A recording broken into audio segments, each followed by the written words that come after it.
Wilson School Board meeting for Monday, September 18th, 2023. Roll call, please. Mr. Case? Here. Mr. Hart? Here. Mrs. Casper? Here. Dr. Kennedy? Here. Mr. Martin? Here. Mr. McCray? Here. Mr. Negrini? Here. Mr. Schneider? Here. Mrs. Cocker? Here. 9 present, 0 absent. Please stand for the posting of the colors.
Special thanks to our JROTC. It's nice to have them in here again as we start the school year.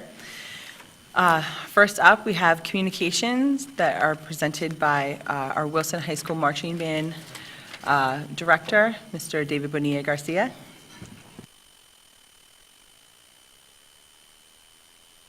Good evening, everybody. My name is Mr. Bonilla Garcia. You guys probably remember me from when I sat over or stood over here and talked to you guys about these wonderful uniforms that you see in front of you. So about a year ago, almost to the day, our entire staff, or most of our staff, sat in PJ Wellahans and drew on the back of their awesome paper menus what we wanted our new uniforms to look like. And it started out with what does Wilson represent? And what kind of ideals do we want to visually show with the marching band's identity? And the two things that, as I had spoken before, came before you was tradition and innovation. So before you, you have a various array of the standard marching band uniform, and let me have Connor and Isabella step forward. This is the standard core proper marching band uniform. So what you see here, you have all the way from the top, the shako with the plume, also with a nice pretty feather, the jacket, performance undershirt, gauntlets, gloves, gray pants, and gray shoes. This is what you'll see the marching band every football game, unless we decide to change it. So take a step back. Thank you, you guys look great. Say we wanted to not have our coattails on, so Gavin, come on over. We can actually have the same exact uniform, but with fewer parts. Maybe it's a little too hot. All right, have a step back. Or if it's maybe a little bit damp or rainy, we don't want to get our plumes wet. So can I get Abby and Shay come on forward? Abby and Shay also are using the wonderful brass instruments that you guys so kindly approved for us last year. They're wonderful. And like I said, we have different versions of the shako. So you can actually take the top of it off and interchange it as you see fit. So there's plenty of crazy options that we have here. I know I used the term the Oregon Ducks style last year. I think that we haven't counted how many iterations there are possible, but the intention is that there are many. So take a step back. And then probably let's say the most interesting idea we have is the possibility of, Charlie, step forward, not using the jacket whatsoever. So the jacket, let's say it is, again, maybe too hot, like that, September game a couple weeks back, and we wanted to just forego the jackets themselves. We have the just standard performance shirt, and what we talked about last year was that these performance shirts are 1, economical, 2, washable, and 3, interchangeable with whatever show theme we would like. So say we wanted to do some sort of water-based show. It would look a little odd, but we could actually have a blue undershirt and perform with simply just that undershirt. So in the stands, we could have the full jacket, and then when it comes showtime, we can go into what we call the show shirt or show halves. So, all right, have a step back. And then we have in the back, let's get the drum majors up front. The fancy snazzy white. It's traditional that the drum majors usually wear some sort of white or at least different designated uniform color, and we chose the white undershirt to also pair with that. So again, this is like a different iteration of that undershirt that is the same one that's washable and very, very versatile. So have a step back. And then Caleb, I didn't forget you as well. Caleb, come forward. Say we really wanted to just forego any of the headwear or the gauntlet wear, we can go with what essentially would be like a light version of the whole uniform. Caleb obviously does wear the shako as they are playing the bass drum, but for the purposes of this, we have plenty of different options. So thank you. Step on forward. So Ace is currently wearing our color guard uniform for the 2023 production of our marching band show, A Pleasure to Burn, which is based off of the Ray Bradbury book, Fahrenheit 451, celebrating, I guess, the preservation and the love of reading by understanding that there are the perils of removing our, I guess, love for books and intellectualism. So in the end, we will be, I'd say hopefully by the next couple of weeks have the show finished where you get to see the full product, but right now we have about 2/3 of that show done, and the color guard does a fantastic job of describing and showing and telling the tale of Fahrenheit 451. So thank you. So all in all, with the money well spent, these uniforms hopefully are going to be lasting as an identity for us in the various forms that they are over the next hopefully 7 to 10 years. These previous uniforms that we had were, I'd say, I think it was about 16 years we counted. Those ones showed their age pretty quickly. With a lifetime warranty, these things, we can interchange the parts, we can replace the parts, and hopefully get these things, in better shape over that long run. But in the end, the goal is to make changes as much of marching band and the activity does. So as you can see in front of you, we have the wonderful iterations of our marching band uniform. So thank you very much.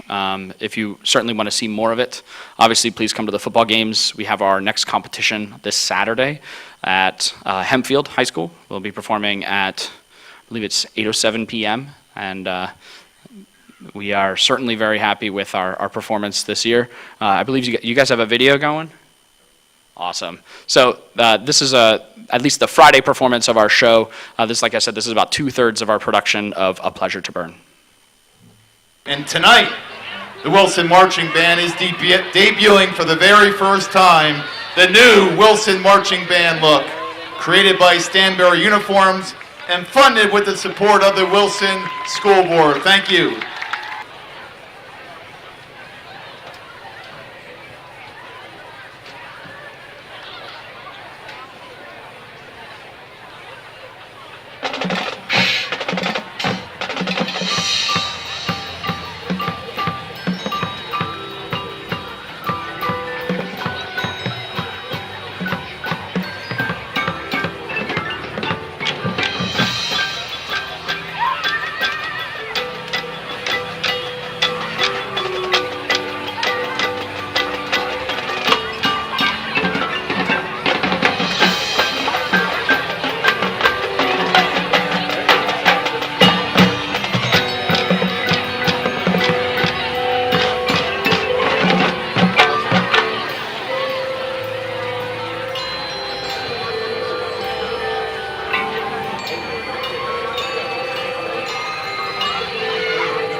So I can imagine that every single person like watching that's like, wow, we got so much better over the last couple of weeks. So the show that you will see is absolutely been rehearsed every Tuesday, Thursday, 6 to 9 p.m.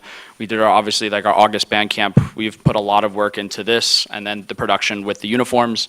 We're actually going to be practicing this Tuesday, Thursday with some parts of the uniform on because it in itself is a challenge to do so. So certainly come by our rehearsals. We'd love to see you there. We'd love for you to see what it's like behind the scenes. And then obviously, hopefully come see a wonderful product that we put on every Friday night and Saturday. So thank you very much. Thank you. Mr. Negrini?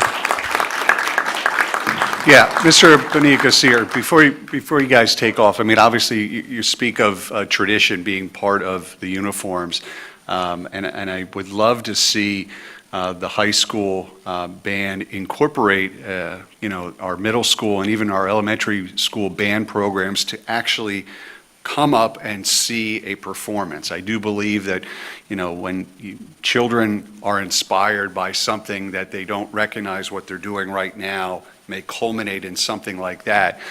You may keep children interested in music and in performing and playing those instruments a little bit longer. So if there can be some type of youth band evening on a home football game, I think ultimately you may see your ranks grow a bit. I was sitting at a tennis match on Saturday with my one nephew who just started middle school, plays in the band, and saw some practicing going on the field and was awestruck by what you guys were doing out there, and I don't think he envisioned something like that in his future. So I think there's many people out there that you might be able to keep in the program if you were to do something like that. So Absolutely. We actually have an 8th grade band night on the Governor Mifflin game on the 29th. So we're inviting a bunch of the 8th graders to come watch. They'll be playing in the stands with us. So there is a little bit of that, but certainly to take that to the next level would be a really special thing for the students. Absolutely. great. So again, thank you. I wanted to add just to that point, I know the Wilson Music Promoters is a district-wide group that raises money for these kinds of events and these kinds of activities, and they feed the kids throughout the camp, and so there's lots of opportunities to be able to get involved as a part of the community, as parents who have students who are interested in music that can get involved with the Wilson Music Promoters beyond just, supporting the high school events. You can support, other activities throughout the district. Absolutely. And for those who want to help out a little bit more, the concession stand at football games is now being run by the Wilson Music Promoters. So all the money and the dollars that are spent there are going right back into the music program to benefit these students and the productions that they're putting on. To sort of piggyback off of what Mr. Negrini said, I know a lot of the sports programs do like a youth camp where they bring the youth in, and then the high school kids like sort of run a mini camp for them over a couple of days. It might be something that would be neat for the band to do as well. Absolutely.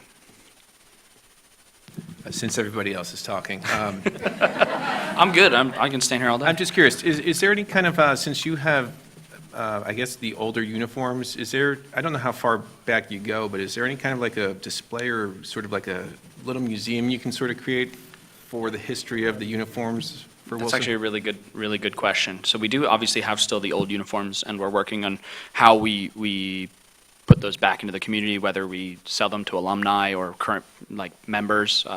So that's something that we can certainly do. But then I guess the history of what we have, honestly, I look back at some of those pictures of the 1980s marching band uniform. Those things are snazzy. And if anyone has one, I don't know where to find one. I believe there might be in the rumored tunnels that there might be a 1980s uniform down there. But we are certainly definitely going to try and preserve that history of the marching band uniform and the marching band as a whole over the decades. So absolutely, that's a wonderful idea that we can certainly work towards. Great. Well, thank you all for being here. You look amazing. And thank you, Mr. Bonilla-Garcia. Thank you. Have a good night.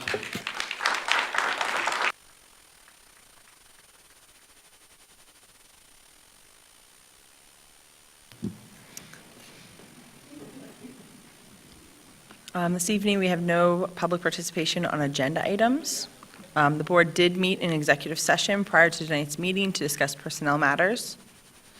So right into approval of minutes. 2.1, request to approve the minutes of the school board meeting held on September 5th, 2023. So moved. Mr. Martin, thank you. Do we have a second? Case? Second? Mr. Case, thank you. Any discussion? Okay, all in favor? Aye. Opposed? Motion carries. Treasurer's report, Mr. McCray. Yes, request approval of the treasurer's report, investment report, general and capital funds, and financial reports as presented. Thank you. We have a motion. Do we have a second? Martin.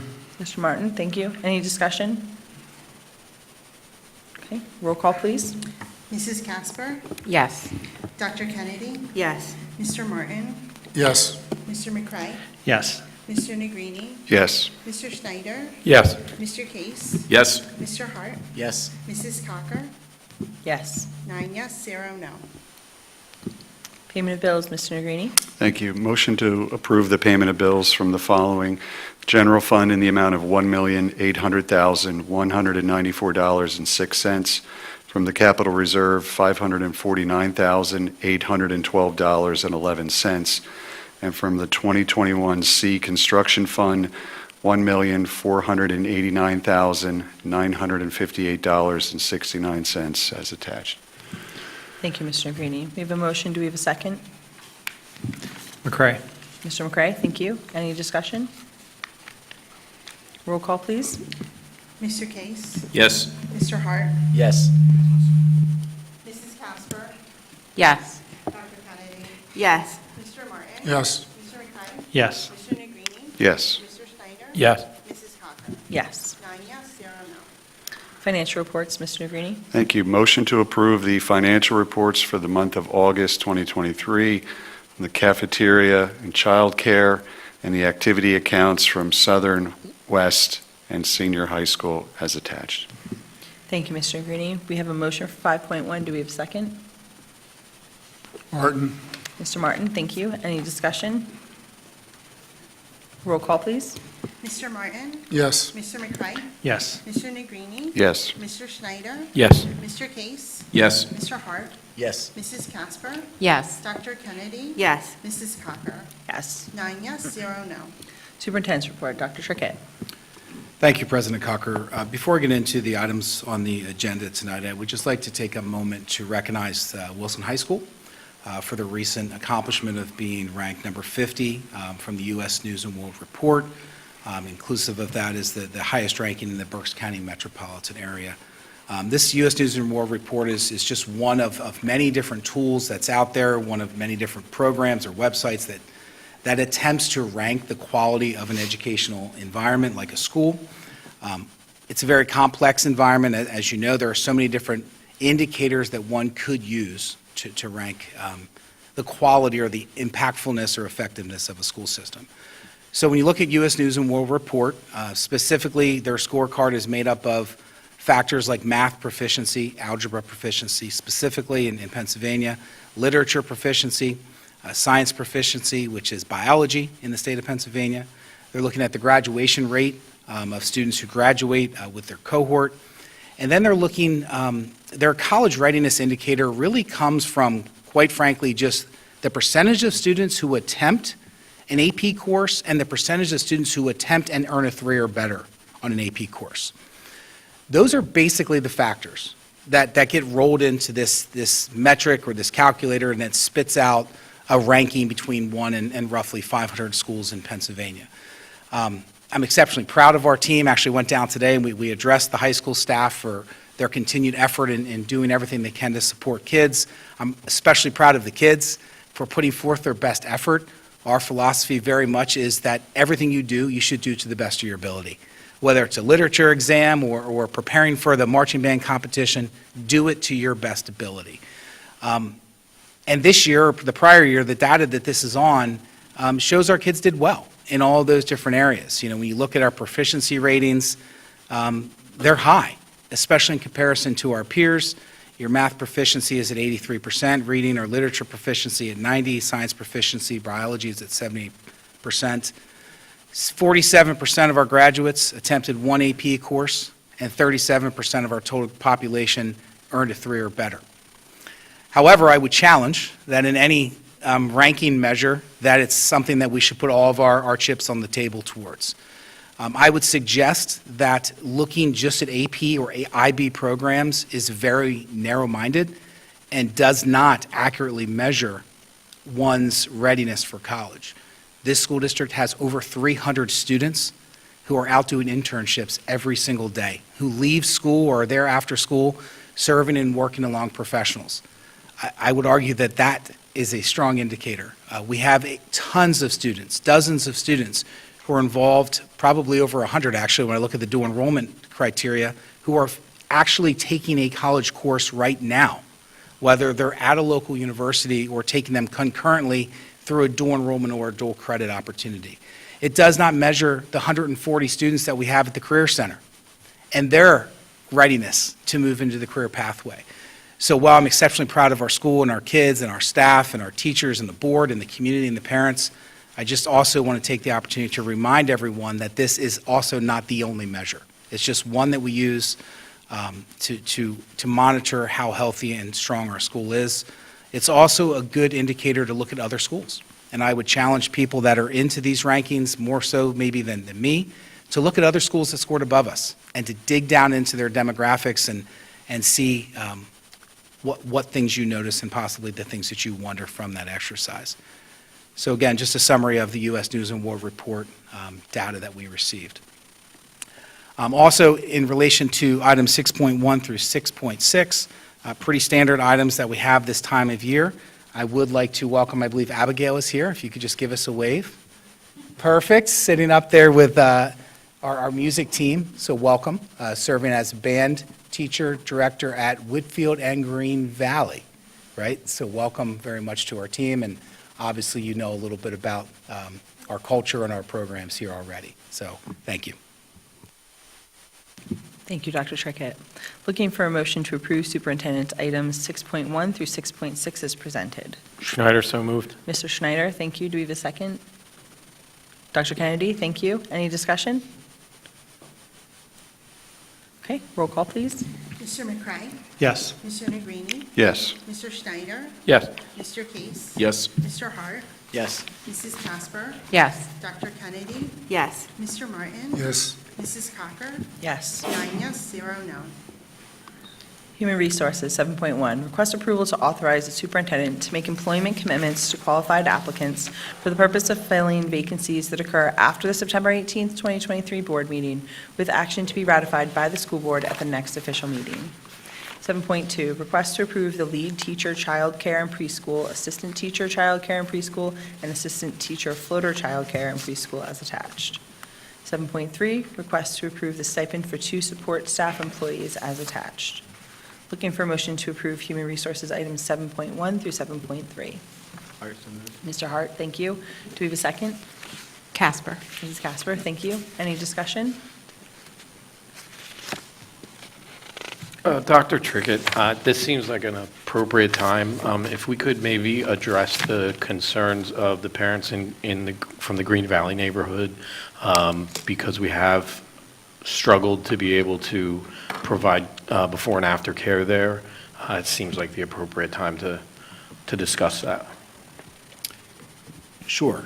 So that item is not actually being voted on here, so just for clarity's sake, for those families that are impacted currently, and for everyone's awareness, we are unable to staff a before and after school program that occurs at all 5 of our elementary schools. What this looks like is it provides childcare for kids, again, before or after school, that is staffed by Wilson employees who basically work 2 to 2.5 hours in the morning and then go home in a split shift and then come back and work 2 to 2.5 hours in the afternoon providing that care. The programs are designed in each school and are approved to accommodate up to 36 students. So as the summer was drawing to an end, we learned that unfortunately we were not able to staff that center appropriately and began to look for different options, led by Dr. Stout and her team. Really tried to figure out some different solutions to a very highly regulated environment one that not anyone can work in. There's a large number of requirements that goes into ensuring that an employee can work in those centers. So regulated that many of the folks that we have that work for us don't have the qualifications or the credentials to work in that environment. So we've been looking we've posted, we've run social media campaigns. I believe we had a billboard posted over the summer trying to recruit people. And unfortunately, we still do not have applicants. We need 3 to run this program. So here we sit on September 18th, many weeks into the school year without a strong option for our families. So we've communicated a few times as such that we're working on it, but unfortunately at this point, I'm not able to provide a strong solution for those 36 families. Thank you. You're welcome. So a little bit of a public service announcement. If you are a person who qualifies for that position, please reach out. Any other discussion on human resources? Okay, roll call, please. Dr. Kennedy? Yes. Mr. Martin? Yes. Mr. McCray? Yes. Mr. Negrini? Yes. Mr. Schneider? Yes. Mr. Case? Yes. Mr. Hart? Yes. Mrs. Casper? Yes. Mrs. Cocker? Yes. 9 yes, 0 no. Operations, 8.1, request approval of the attached Greystone Lot Owners Resolution pending solicitor approval. 8.2, requesting approval for the Pennsylvania Family, Career, and Community Leaders of America and Wilson High School to hold a meeting on Wednesday, October 18th, 2023, at no cost in the SDR at administration as per attached agreement. 8.3, request approval of a contract with Booster Enterprise for a booster-thon at Cornwall Terrace Elementary School on November 6th. 8.4, request approval of a contract with Bounce House Rentals of Lancaster LLC at Shiloh Hills Elementary School on September 29th. Looking for a motion to approve operations items 8.1 through 8.4. So moved. Case? Mr. Case, thank you. Do we have a second? Martin. Mr. Martin, thank you. Any discussion? Okay, roll call, please. Mr. Schneider? Yes. Mr. Case? Yes. Mr. Hart? Yes. Mrs. Casper? Yes. Dr. Kennedy? Yes. Mr. Martin? Yes. Mr. McCray? Yes. Mr. Negrini? Yes. Mrs. Cocker? Yes. 9 yes, 0 no. Under Finance, 9.1, request approval to award the 2023-24 winter-spring athletic bids as noted on the attached list. 9.2, request approval to transfer the remaining balance from the class of 2022 of $1,515.33 to student government per policy 618, student activities funds, and inactivate the class of 2022 student activities account. 9.3, request permission to submit 8 delinquent accounts to the Berks County Tax Claim Bureau. 9.4, request approval of the budget transfers dated June 30th, 2023 as attached. Looking for a motion to approve finance items 9.1 through 9.4. So moved, Negrini. Mr. Negrini, thank you. Do we have a second? McCray. Mr. McCray, thank you. Any discussion? Mr. Negrini? I'm just looking forward to hearing from Mr. Heilman how student government's going to utilize that cash flow that they're receiving and put it to good use. So not to put you on the spot, but looking forward to hearing from you. Thank you, Mr. Negrini. Any other discussion for finance? Okay, roll call, please. Mr. Negrini? Yes. Mr. Schneider? Yes. Mr. Case? Yes. Mr. Hart? Yes. Mrs. Casper? Yes. Dr. Kennedy? Yes. Mr. Martin? Yes. Mr. McCray? Yes. Mrs. Cocker? Yes. 9 yes, 0 no. Under Curriculum and Staff Development, 10.1, request approval contracts with author Josh Funk to present to students and teachers at Cornwall Terrace, Green Valley, Shiloh Hills, and Woodhill Elementary Schools. 10.2, request approval of an agreement with the BCIU for Title I services for non-public schools as attached, pending solicitor review and approval. 10.3, request approval of an agreement with the BCIU for Title II services for non-public schools as attached, pending solicitor review and approval. 10.4, request approval of an agreement with the BCIU to provide Title IV student support and academic enrichment services to non-public schools as attached, pending solicitor review and approval. 10.5, request approval of an agreement with Science Explorers for use of rooms at elementary school buildings for hands-on STEM enrichment programs as attached. Looking for a motion to approve curriculum and staff development items 10.1 through 10.5. Dr. Kennedy, thank you. Do we have a second? Schneider. Mr. Schneider, thank you. Any discussion? Okay, I will just say that I know that the Science Explorers is a big hit in the elementary school. It's a program, I think it ends maybe like after school for an hour, so like 4:40, and it has high interest, definitely at our elementary school. So look forward to having that program here again. Okay, having a motion and a second, roll call, please. Mr. McCray? Yes. Mr. Negrini? Yes. Mr. Schneider? Yes. Mr. Case? Yes. Mr. Hart? Yes. Mrs. Casper? Yes. Dr. Kennedy? Yes. Mr. Martin? Yes. Mrs. Cocker? Yes. 9 yes, 0 no.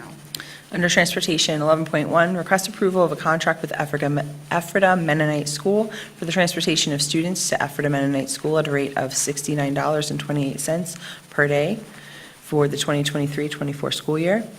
11.2, request approval of bus routes and stops for school year 2023-24, subject to administrative changes throughout the year as attached. 11.3, request approval of crossing guard locations and hours for school year 2023-24, subject to administrative change throughout the year as attached. Looking for a motion to approve transportation items 11.1 through 11.3. So moved. Case? Mr. Case, thank you. Do we have a second? Martin. Mr. Martin, thank you. Any discussion? Roll call, please. Mrs. Casper? Yes. Dr. Kennedy? Yes. Mr. Martin? Yes. Mr. McCray? Yes. Mr. Negrini? Yes. Mr. Schneider? Yes. Mr. Case? Yes. Mr. Hart? Yes. Mrs. Cocker? Yes. 9 yes, 0 no. Enrollment report. As of September 14th, 2023, there are 6,446 students, which is an increase of 28 from the previous report on June 15th. Now to committee reports, BCTC and Student Services, Mrs. Casper. Yes, thank you, President Cocker. I do not have a report for BCTC. Our next meeting is September 27th. For Student Services, we met on September 6th. The district will be implementing the 2023 PAYS, or Pennsylvania Youth Survey, beginning in October to the grades 6, 8, 10, and 12. The survey asks questions about youth's thoughts of their school environment, plus their knowledge and attitudes towards alcohol, tobacco, other drugs, violence, mental health, and more. The survey happens once every other year in 6th, 8th, 10th, and 12th grades across Pennsylvania. So parents will be getting detailed information about the survey sent home, and will have opportunities to ask questions. It's also a great opportunity to talk to our youth about drugs, alcohol, mental health. This year, we will be kicking off our mental health series on September 27th with a virtual workshop on the effects of screen time and children's mental health, and that begins at 7 p.m. If anyone is interested, they can register on the Parent Workshop portal, and even if you can't attend the actual virtual event, once you register, you can still view the recording of the workshop, and that'll be sent to you automatically. There's also free weekly parent coaching available to all Wilson families, and you can also register for these on the Parent Workshop portal. And this will hopefully be made available as well to our Wilson staff. Regarding our registration and enrollment from the beginning of the school year, we are continuing to explore alternative options for the enrollment process, including implementing perhaps various timelines or more timely strategies for getting information out to families so that registration can happen in a more timely manner and provide sufficient time to plan our class sizes. This past Friday, all employee groups received ALICE and situational awareness training. That is my report. Our next meeting is November 1st. Thank you, Mrs. Casper. BCIU and Curriculum Committee, Dr. Kennedy. Yes, neither the BCIU nor the Curriculum Committee have met since our last meeting, so I have no report. Thank you. Thank you. Berks EIT, Mrs. Schlasman. Oh, she, No report. thank you. That brings to extracurricular committee. The extracurricular committee met last Monday at noon. We discussed possible changes in our ticketing systems, similar to what we already provide for our theater company, where there offers our ability to order online ahead of time. This is beginning exploration because there are a lot of different systems and different aspects to consider, but would also ultimately still allow tickets to be bought at the game or activity, but just beginning stages of conversation. We received an update that the girls' wrestling, high school wrestling team has become very popular and has been a success. So that's great to hear, since we recently just approved the ability to have a girls' wrestling team. The Beast of the East, so I hope I'm not stealing this, Beast of the East, okay, is a water polo tournament, which we are hosting a portion of. It will be September 22nd and 23rd on our campus.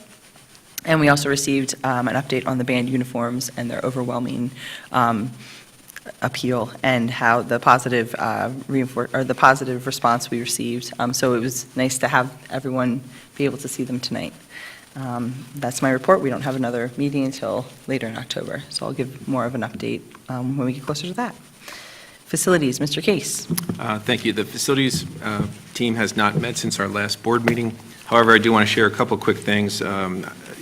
We are all thankful for HVAC systems this time of year. I know we had a closure of a day for Shiloh Hills, but the operations team has been, behind the scenes, what most people don't see. They spent most of the night getting that air conditioning up and working. So special thanks to some of the operations team members, Kevin, Christian, and Chris, spend the time last Thursday night, 1 a.m. finish, to stick it out until they were back to 100% getting school back up and running. So we thank them for that. And lastly, due to the request from the bidders, an additional week has been granted to the bidding process for the Performing Arts Center. This should have no effect on the schedule and may result in more competitive quotes. So I wanted to mention that. The next meeting is October 19th. Thanks. Great, thank you, Mr. Case. Finance report, Mr. Negrini. We have not met since we passed the budget. However, we are going to have our first meeting in preparation for next year's budget on October the 2nd at 4:30. Thank you. Thank you, Mr. Greenie. It was nice to have 1 month off in between, I'm sure. Legislative, Mr. Schneider. Probably the biggest occurrence, last week they started holding hearings. There are 15 legislators and a number of members of the Shapiro administration who started holding hearings about the school funding. You will remember the state courts found that our school funding formula violated our state constitution.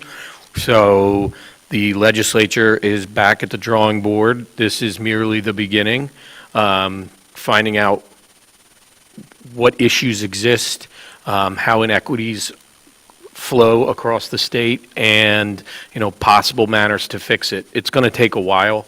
Last spring, I did have a conversation with a legislator who said that their goal was to run this through 2 years to get it right, and then it would start in conjunction with the next General Assembly.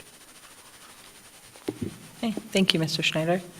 Human Resources, Mr. Hart. I have no report. Thank you. Public Relations, Mrs. Troutman. Good evening, everyone. My first item, actually, Mrs. Casper already mentioned our mental health nights are kicking off again for this school year. Again, just a reminder that the first in the series is entitled The Effects of Screen Time on Children's Mental Health.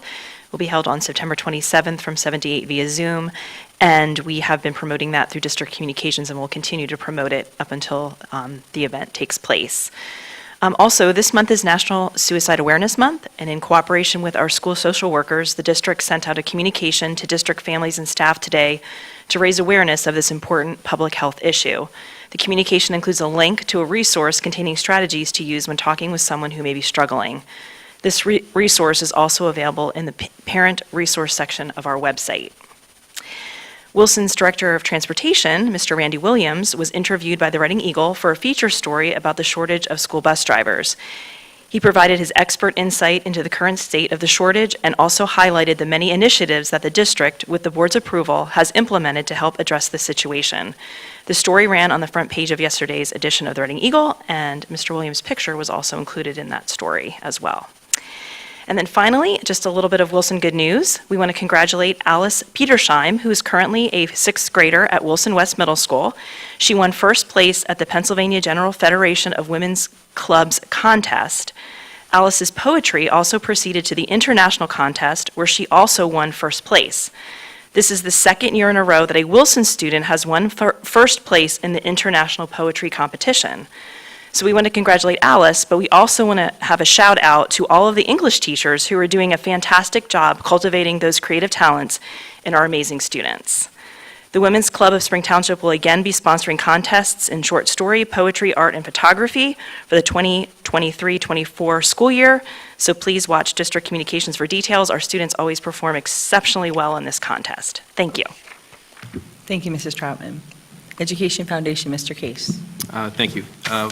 There was an Education Foundation meeting last Friday. A couple things that happened during it. Mr. Newman from Green Valley talked about the summer learning camp, which is a wonderful program that if anyone was interested in learning more about it, there's information on Wilson's website. And then also the first grade team at Green Valley talked about their 2023 Spring Venture Grant, which was Rocket Books, which is a neat book that you can write on and, wipe and such, and then upload to, a Google Drive or any other kind of media as well. So it's a reusable book and all the great things that they've done. So one of the things that came out about that, I thought that was quite interesting, is there's going to be on Saturday, November 11th, if you mark your calendars, at the Wilson High School, there's a Dream Girls initiative called Dream Day. So any girls that are interested in becoming engineers or interested in the engineering field, it's a really good program to sort of, bring girls into science, more girls into science at a young age. So I'm sure there will be more information about that. And then lastly, one of the big things that's coming up is the Wilson Education Bulldog Bash. It is Saturday, September 30th. There's still great opportunities to get tickets. There's still sponsorship opportunities for the next 2 days. And it's going to be a great fun time. 6:30 p.m., First Energy Stadium on Saturday. Food and spirits, live music. There's an online silent auction that starts this Thursday with a couple of great things, or lots of great things on there. But there'll be more on social media as well as the Bulldog Blitz about the silent auction and links to get there. So for the Bulldog Bash tickets, you can reach out to the Education Foundation directly. You can go online, real easy to get tickets, online. So please check it out. And then lastly, just some good news for the next venture grants. There were 22 teachers that applied for the 2023 Fall Venture Grants. So that's the most teachers that have applied for grants. I know last year every single teacher actually got a grant, so hopefully that continues. But, a lot of great things going on in the Education Foundation. That's my report. Mr. Case, just to continue your plug, if they can't make it, they can still be in the auction, though, correct? Absolutely. There we go. Yes. Thank you, Mr. Case. Technology Committee, Mr. McCray. No report. Student Outreach, Mr. Heilman. Wilson students continue to keep busy over these past 2 weeks. Girls soccer beat Coatesville 3 days ago, 2-0, and boys soccer beat Exeter 3-0 and celebrated with the Junior Soccer Club on their youth night. Wilson varsity boys and girls water polo both beat Cathedral Prep, North Allegheny, and McDowell and Erie this past weekend. Girls tennis also beat Muhlenberg 7-0, and girls soccer and tennis teams also cheered on those participating in the I Am Able duathlon last week with encouraging signs. This past Friday was Wilson's Gold Out football game. Wilson beat Reading 38-14. My mom actually had mixed feelings about this outcome as a Reading alum, but personally I think we were all thrilled by it. The crowd was filled with gold as people showed their support for Minithon's efforts to help fight pediatric cancer. Wilson alum Chad Henney also attended the football game and participated in a meet and greet for guests, which was hosted by the Wilson Football Tradition Club. We had a great night celebrating Chad's successful 15-year professional career in our Minithon Club during Pediatric Cancer Awareness Month. Many seniors not only ended their day on Friday at Gursky Stadium, but also started it with the Senior Sunrise. For the third year in a row, seniors gathered on Gursky to watch the sunrise as a class, signifying the start to a great senior year. Last week also, student government announced Wilson's official homecoming dance, an event that many Wilson students have been hoping for years. The anticipation for this event is evident as tickets sold out in 3 days. We look forward to celebrating homecoming with Wilson students on October 14th. Coming up in October will also be Wilson's Pink Out, and student government will be selling Pink Out shirts very soon, so keep an eye out to order your shirt. This past weekend, Wilson's marching band had their first competition at Springford. They placed second in their division, debuting their show, It's a Pleasure to Burn, and receiving a score of 74.5. Also, to what Mr. Negrini said earlier, I think student government is very excited to receive that cash flow, and I will keep you updated on how we plan to use it. Way to go, Bulldogs, and we look forward to seeing all you do in these last 2 weeks of September. Thank you. Thank you, Mr. Heilman. That brings us to public participation on non-agenda items. Mr. Maravich. The rules of public participation at school board meetings pursuant to the Sunshine Law, Robert's Rules, and Board Policy. The following are the rules of public participation. Individuals attending the meeting are expected to conduct themselves in a responsible and respectful manner that does not disrupt the meeting. Public comment is not question and answer, but is instead an opportunity to offer comment on matters that are or more may come before the board. In particular, personnel or student matters may not be commented on, even if the employee, parent, or student is speaking because of confidentiality rules. As it relates to questions, the superintendent may assign an administrator or may himself speak directly to the speaker after the meeting to attempt to answer those questions. The board respectfully asks that you direct your questions and comments to the board as a body, as it's the entire board that will need to consider those for future votes. Clapping, calling out, or cheering, nor are conversations in the audience permitted. Individuals should not approach the board tables. Individuals should make their comments from the lectern. Comments are limited to 3 minutes, and I'll try to provide a 1-minute non-interruptive notice. Any person making threats of violence may be removed from the meeting or cited by local police. These expectations are outlined in Board Policy 903, which is on the board docs on the website. Thank you, Mr. Maravich. First, we have Stephanie O'Brien, rankings.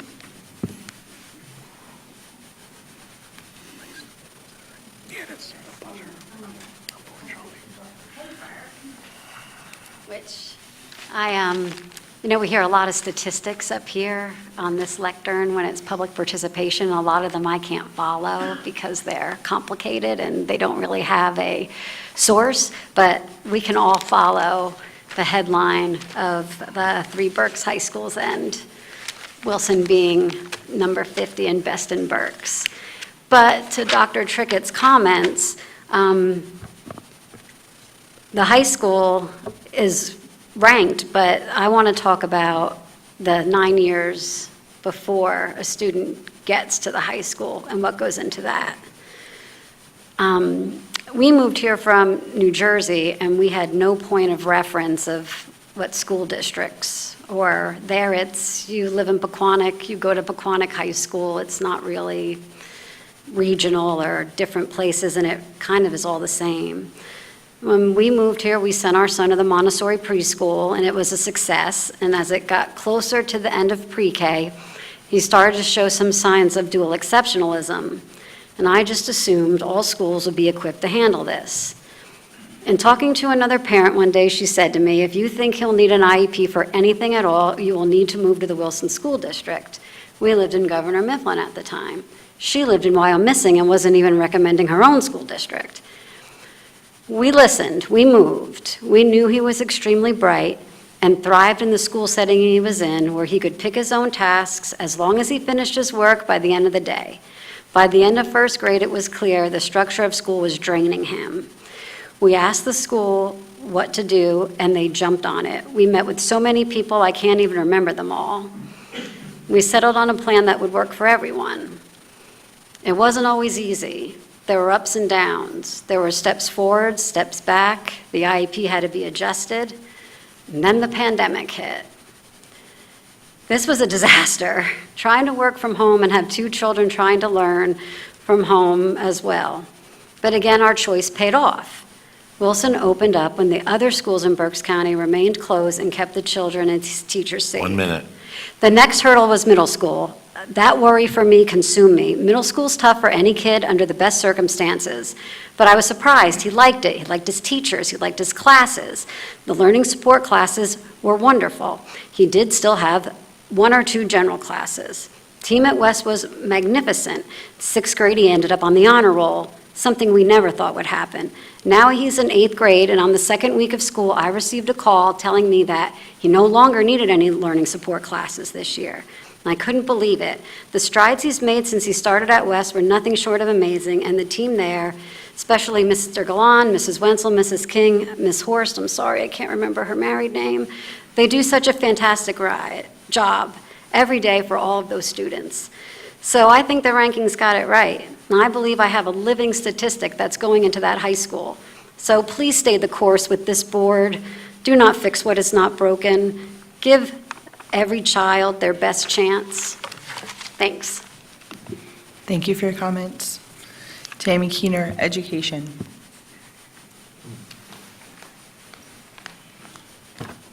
Good evening. In 1991, the United States ranked #1 in high school and college education. Since then, there has been a consistent decline in education in the U.S. as well as Wilson, with no reversal in sight. Our education system is consistently fallen behind Asia, Russia, Europe, and several other countries. Complacency and inefficiency reflective of lower priorities in education and inconsistencies among the various school systems contributed to the decline. There are many factors that have impacted the education system. One key point is that other countries have refined their education systems to produce students that are ready for the workforce, college, or technical schools. Emphasis in the U.S. has been placed on attending college without a specific pathway or understanding of applying the chosen field to find employment in their field. Thus, millions never use their degree. In essence, young people today tend to have more education, more degrees. However, they tend to have fewer skills, less real-world experience, poor communication, and lack of critical thinking of their own. One of the most, if not the best, respected benchmarks on education is the PISA, Program for International Student Assessment, prepared by the Organization for Economic Cooperation and Development. The PISA assesses students in over 90 countries worldwide every 3 years. The next report is due out in December of '23 due to the COVID. Per PISA, United States ranks 21st in overall when combining math, reading, science, with math having the lowest score. Critics in the U.S., especially educators of the PISA, results claim that we have a higher percentage of disadvantaged children and therefore cannot fare as well as other OECD countries on the test. Seems a little racist to me. In addition, data from the OECD shows that the U.S. actually has an average of disadvantaged students. Additionally, contrary to the critics' note above, the U.S. has more students from social-economical disadvantaged backgrounds, meaning students in the U.S. are better off than the average OECD country. In addition, the United States annually ranks in the top 5 in dollars spent per student. So why does this board insist on ignoring facts? It is time to realize that we are failing to address today's needs. Let us focus on education versus the board's personal agendas. Thank you. Thank you for your comments. Jeff Berg, Parent Choice.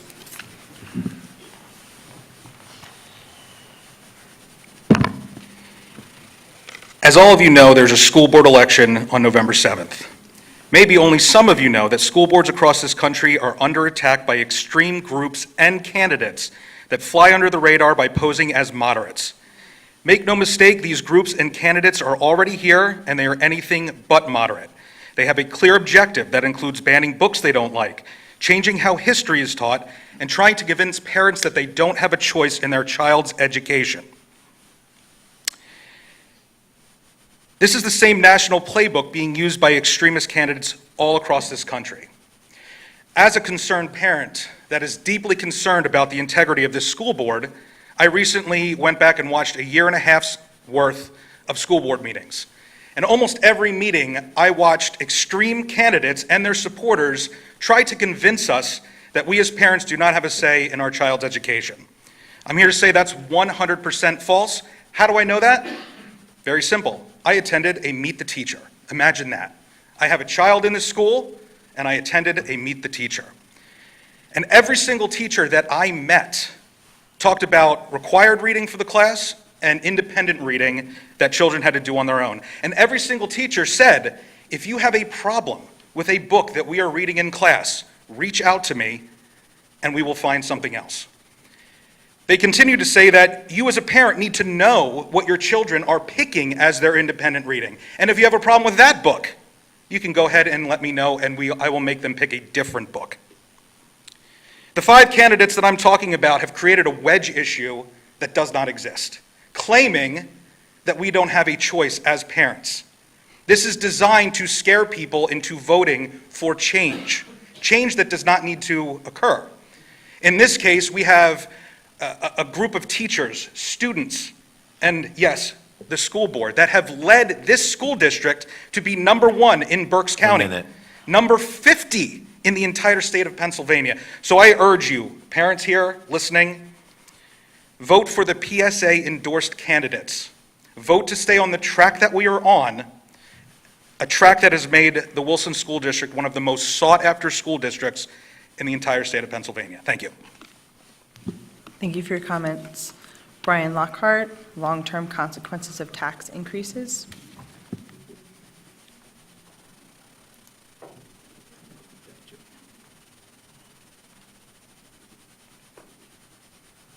Hi. Sorry. I was just curious if you all had thought through what the pretty aggressive tax increases that you're proposing will have long-term. Have you actually, I was wondering if you had done the math for the individual families. About 60% of Americans, according to kind of average out a bunch of sources, are living paycheck to paycheck. Based on the math, I'm pretty sure I did this right. If not, I'm open for discussion. But if you have a $200,000 home, it'll be over $1,000 extra per year, or $85 a month. A tax-assessed home is at $250,000. It'll be $1,427 per year, or an extra $120 per month. For a $300,000 home, that will be over $10,000 in taxes per year. It'll be an additional $1,791 per year, or about $150 per month. This does come out to be grocery bills, utility bills. Inflation's happening, prices aren't going down. It's just a lot of money. Have you thought about renters? If the property tax goes up, what happens to the rent? That gets passed along to the renters. What happens to their savings? It goes down. What happens to the American dream of homeownership? Seniors on a fixed income, what do you do if your property taxes go up dramatically? Others with fixed incomes. Businesses, if you thought about what happens if businesses get fed up with it and they, with the increased taxes, and they move 10 miles south to Lancaster County where the taxes are dramatically reduced. How do we attract businesses? Because they're free for us, right? No kids and all revenue. So if we can't attract businesses, what happens there? And some may argue, I've seen, we're in the bottom percentile of taxes in the county. But maybe that's a big reason why people want to live here. So I just ask you to consider alternatives to the tax increases. Thanks. Thank you for your comments. Keegan Ordzikowski, Youth Sports and Patriotism.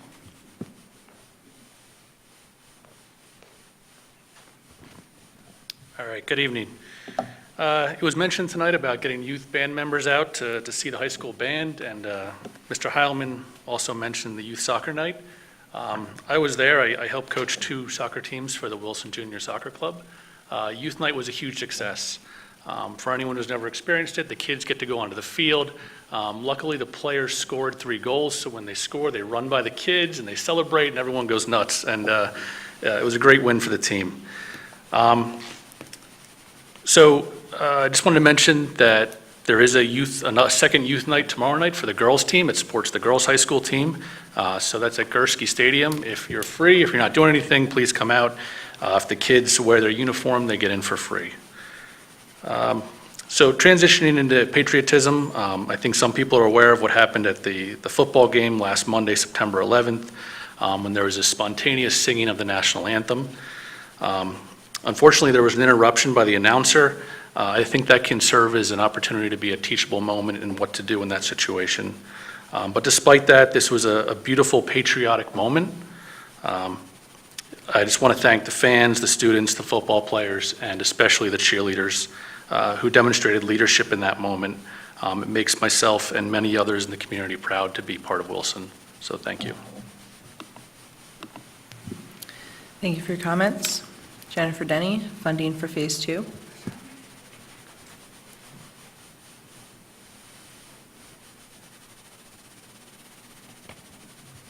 Good evening. First, I want to congratulate Dr. Trickett and the school board and all of the teachers for the ranking that our school received. It doesn't really come as a surprise as somebody who has kids in the school and an alum of this school, but it's a nice thing to see. And having spent my first high school Meet the Teacher night, meeting just a small percentage of the teachers, it doesn't surprise me that that's the kind of excellence, because I was overwhelmed by a lot of the teachers and how young they were and how impressive they were. But tonight I'd like to talk a little bit about a discussion that happened in here the night that this board approved the very first stage of the Phase 2 project to begin feasibility studies. There were a number of questions asked amongst the board, which I think is great. The more questions we can ask, the more answers we can have, and that's going to help this community make a decision once all the information is brought to us, which is the purpose of this first stage. But one of the questions that was posed from one board member to another board member was, because the cost of doing this feasibility studies and the preliminary work is about $350,000. And the question that was posed was, would you spend $350,000? And it was obviously meant to be a rhetorical question, but I think the answer is safely, Mr. Case, is that no, you wouldn't spend $350,000 of your own money, because I'm betting that your annual family income is not $130 million. And yes, in fact, I would bet nobody in this room, and quite possibly nobody in the community, has a family income of $130 million, or property in totality that has an asset value of multiple hundreds of millions of dollars. And so when we look at what needs to happen, how this board needs to move forward in determining what's best, we know that we have a school, Southern, that is not up to par, that needs to have significant work done. We know that we have more students than we have facilities for, 28 new students this year, and a 5% increase year over year for the past 5 or 6 years.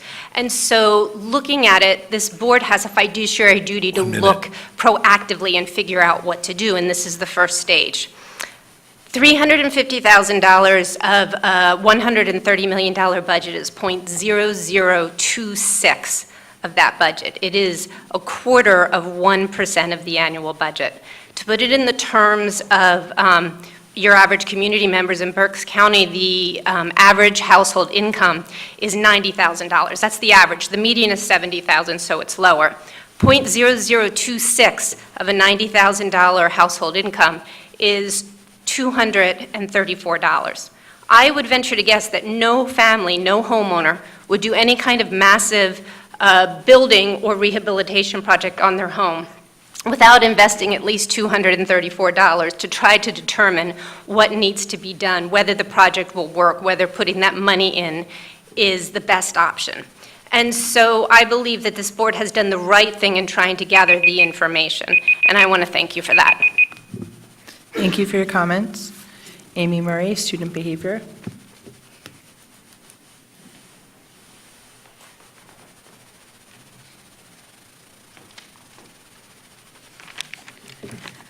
So Keegan already touched on this, but I'm just going to go ahead anyway.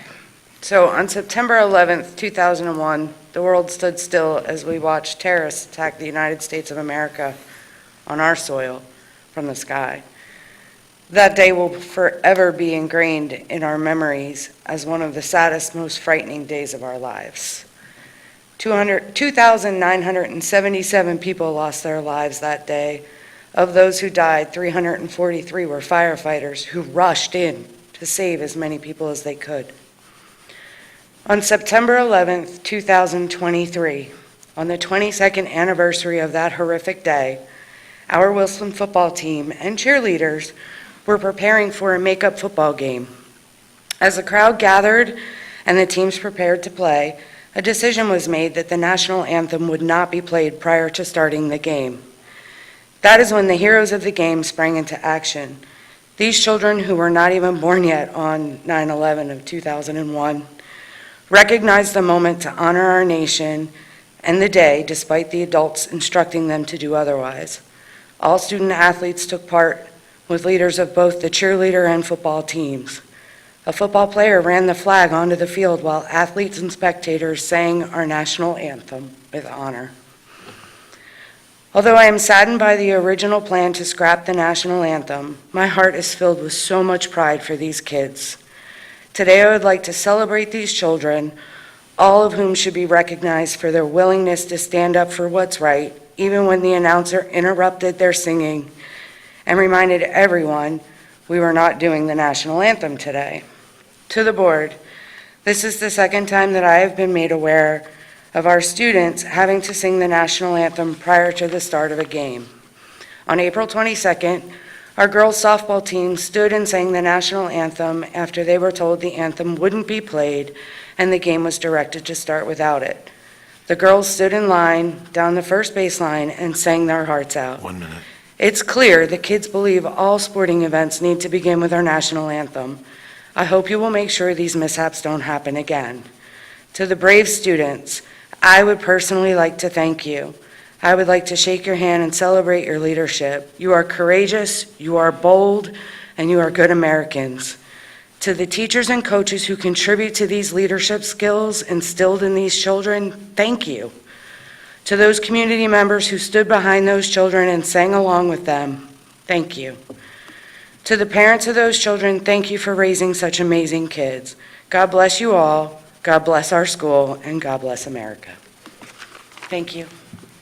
Thank you for your comments.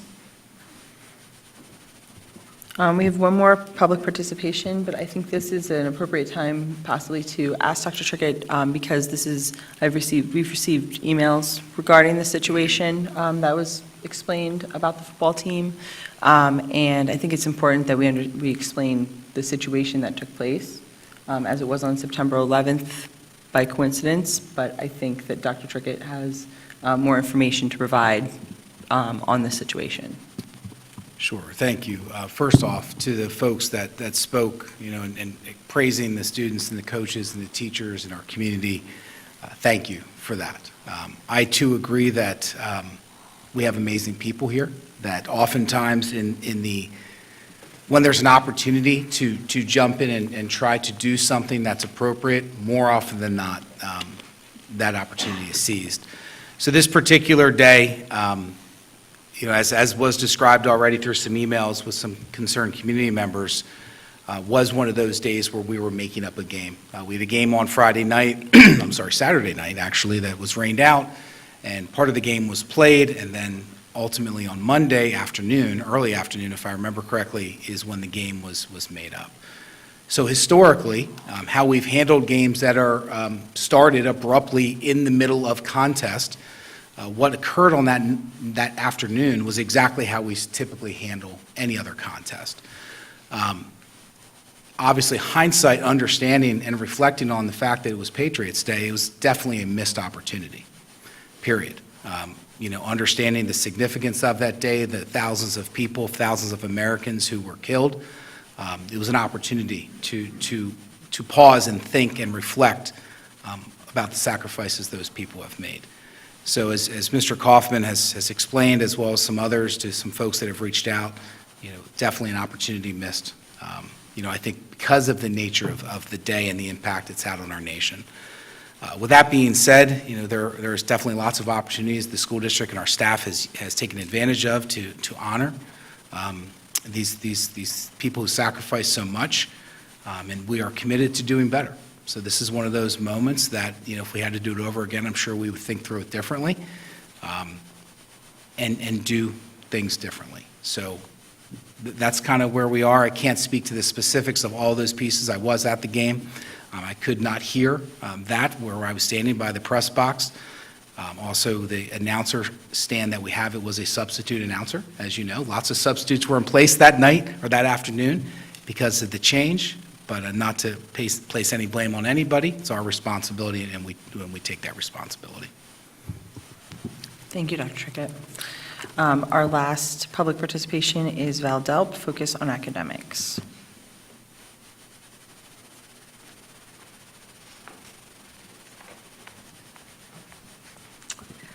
Good evening. First, I wanted to say I really appreciated getting to see the marching band show. Myself, having been involved in marching band in my high school career, brought back a lot of great memories, and I'm very appreciative of the versatility of the uniforms. I remember many times in late August and early September sweating a lot in those very heavy uniforms, so I really appreciate that. I just wanted to follow up a little bit about some of the comments I made on academics and our focus 2 meetings ago. And I realized that some of those comments came across a little harshly, and my intent was not to say that Wilson's not doing anything well with education. So I just wanted to put that out there. I do apologize if it came across that way. I realize we have a lot of really great things that we do with education here. And we have a lot of students who excel here academically and graduate with flying colors. So I just wanted to make sure I made that clear, was not trying to diss education in general, that the programs that we have here. Also, I did want to congratulate you on the recent rating with the U.S. News. I believe that article also ran in the Reading Eagle. I did want to point out that some of the data that was used for those articles was derived from the 2019-2020 school year. And I just point that out because some of the data I brought here 2 meetings ago was a little more current 2023 data. So, and to Dr. Trickett's point that, that's just one piece of criteria, one data set that we're looking at for those rankings. I think as a board, it would be important to look at the more current data as well and really ask ourselves, are we part of this trend? Because I would really hate to see Wilson declining with the national trend. And, I think part of what the point I was trying to make was it feels as though we don't know from public perception that if those discussions are being had because we're not hearing you talk about that here. So if they are being had, that's great. I would love to hear more about that. If they're not, I just encourage you to really take a closer look and make sure we're not part of the declining trend. So thank you very much. Appreciate your time. Thank you for your comments. That's the end of public participation on non-agenda items. Any other business from the board? Mr. Schneider? There are 2 things that I would like to plug that were previously plugged, but I think they need a little more. As the proud dad of one of those girls soccer players, come out to Youth Night. It really, as was pointed out, is really spectacular to see how excited those kids get to be part of the experience. So that'll be tomorrow night in Gursky Stadium. And also, as a proud water polo alum, coach, and dad, you should come out and check out the Beast of the East tournament. It is the largest water polo tournament outside of California. Dr. Ruth does a tremendous job putting that on, and it's really something to see. Plus, it'll give you a chance to see the new scoreboard that got installed this summer in the natatorium, which is fantastic as well. Thank you. Thank you, Mr. Schneider. Other business from the board? Yes, Ms. Cocker. Mr. McRae? I'd actually like to share 2 stories about community from 2 different perspectives. Many of us in this room spent summer nights early this month attending Meet the Teacher Nights. One for me was at Southern, where I met my youngest daughter's English teacher, Mrs. Miller. Mrs. Miller, the first comment out of her mouth was how she was proud to be a lifelong Bulldog. She was beginning her 20th year of teaching in the district. She actually gone to school, elementary school at Whitfield, and eventually graduated from the high school, but then returned to make a career here. Now she's raising her family in the district and spends her time after school, like many of us, taking our kids to and from various activities within the district. So to her, being a Bulldog is more than a job. I guess you could say it's a lifestyle to some degree. But on a different night, I met my oldest daughter's chemistry teacher here at the high school, Miss McNamara. And while Miss McNamara went through and covered her syllabus and grading philosophy for us, she actually started out spending 2 or 3 minutes talking about how excited she was to be here at Wilson. This is her first year teaching with us. And she actually grew up in a different district within the county, but had always admired Wilson from afar. So she shared how thrilled she was to be offered her first teaching job in her district. But it wasn't just about being in the classroom and jumpstarting a professional career. She talked about how by that time she'd already attended her first Wilson football game, the tremendous atmosphere there. In addition, she'd already been to a field hockey game and a soccer game, and how she just couldn't wait to get involved in the other opportunities that awaited her the rest of the school year here. So while they're kind of two very obviously separate stories, both involve a real desire to be part of this community and invest in it. And I think that any organization, whether it be a religious group, a political organization, an athletic team, a professional organization, the ultimate goal on some level is to create a sense of community among its members. And that sense of community is not established by any 1 or 2 individuals. It's not set by one directive or slogan. It's a combination of multiple things. And in this case, it was fellow teachers and administrators that support each other and share their knowledge, especially with brand new teachers. It's support staff who are the unsung heroes that keep our buildings and systems going smoothly and set up for all those activities. It's parents who encourage their children to be prepared each and every school day. It's students who come in with a willingness to learn and grow. And of course, it's a community that supports our students and staff on an ongoing basis to succeed both inside and outside the classroom. So I would just say whether you're like Mrs. Miller and have spent practically your entire lifetime ensconced in the Wilson community, or maybe like Ms. McNamara and just getting started in your Wilson journey, I just wanted to share that I'm personally excited to have you here as passionate educators and role models for my daughter. I'm excited to support you. I just want to say thank you to both of you and the hundreds of others like you in the district. Thank you for choosing Wilson. Thank you for choosing our kids. And thank you for choosing our community. Thank you. Thank you, Mr. McCray. Other business from the board? President Cocker, if I could, Yes, Dr. please. Trickett, absolutely. Just going to kind of go back to my original statements and kind of clarify a little bit more regarding student achievement. There was a couple of conversations that have occurred, regarding these measures, and I asked Mr. Fiddling to pull up for me our profile of a Wilson graduate, just to serve as kind of the image that we can use to have this conversation. I said earlier that it's a great accomplishment, and I'm proud of our students, our parents, and our staff for all that they've done to receive this recognition. But for those of you that know me, I also speak about how it's a data point, not the data point. And it's imperative that we myopically don't choose to look at things that are so easy to see that we lose sight of all of these other pieces and components of our school system. So if we strive for excellence as measured by a test score, PISA, U.S. News and World Report, any test score that's out there, absolutely will increase test scores, folks. That's what will happen. I've seen it happen. We were #1 in the county back when I became a high school principal many, many years ago. Because we worked really hard, because that was our single goal, because we changed students' schedules in order to achieve excellence as measured by a 1500, relentlessly we pursued that. We started to shift the focus because what we realized is it wasn't good for the kid. It was good for the student. It was good for the school or for the measure, but it wasn't good for the kid. And I simply asked myself this question: would I want my own children to have to not take art or music or theater or tech ed so that they could be proficient, go from a 1497 to a 1500? And every single time the answer was no. Every time.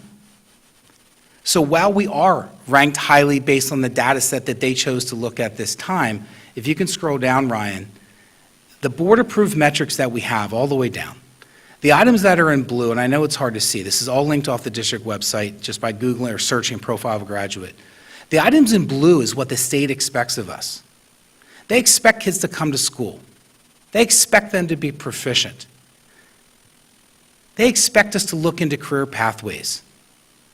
Then you throw in some other layers, right? When you look at AP performance and so forth. All the items that are in red are the indicators that our leadership team brought forth, working with our parents and students years ago, and kind of going around the country as a cohort group. Those are the items we put in place. 25 hours of community service. Again, things that we're implementing now as part of our program. Dual credit career pathway courses. Participating in 2 or more co-curriculars. There's no test for that. But you learn life skills and become more ready to do all of our jobs by doing these pieces. FAFSA completion. We know that families that complete the FAFSA are more likely to go to college. Well, then darn it, we should be helping them complete the FAFSA, as opposed to just saying, parent, figure out the FAFSA. I've talked about internship programs before. I've talked about students earning a C or better in our courses. Algebra 2, research-based. Indicator for college readiness is completion of a C or better in Algebra 2. If we only focus on Algebra 1, folks, we never get to geometry or Algebra 2. I want my kid to complete Algebra 2, and I want your kids to complete Algebra 2 with a C or better. We could say, nope, you're going to take Algebra 1, then we're going to remediate you in Algebra 1, then you're going to take Algebra 1B, then we're going to remediate you in Algebra 1B, then you're going to take the test 4 times. We don't do that here. At most, kids will take the Keystone exam 2 times. That is not normal. But I'm very proud of these indicators, and quite frankly, I think it's dangerous if we look to other systems across the world and compare our system that produces quality individuals and human beings as opposed to some of the targets and goals that we have in some of these other nations. So I just remind everyone, our community, our board, our teachers, that these are target pieces, but we don't want to do them at the expense of children. So it's really hard to quantify the growth and the impact of a school, but these are the measures that we're putting our energy behind and that we're going to dedicate our resources towards. Thank you, Dr. Trickett. Other business from the board? Okay, hearing none, looking for a motion to adjourn. Schneider, so moved. Meeting adjourned.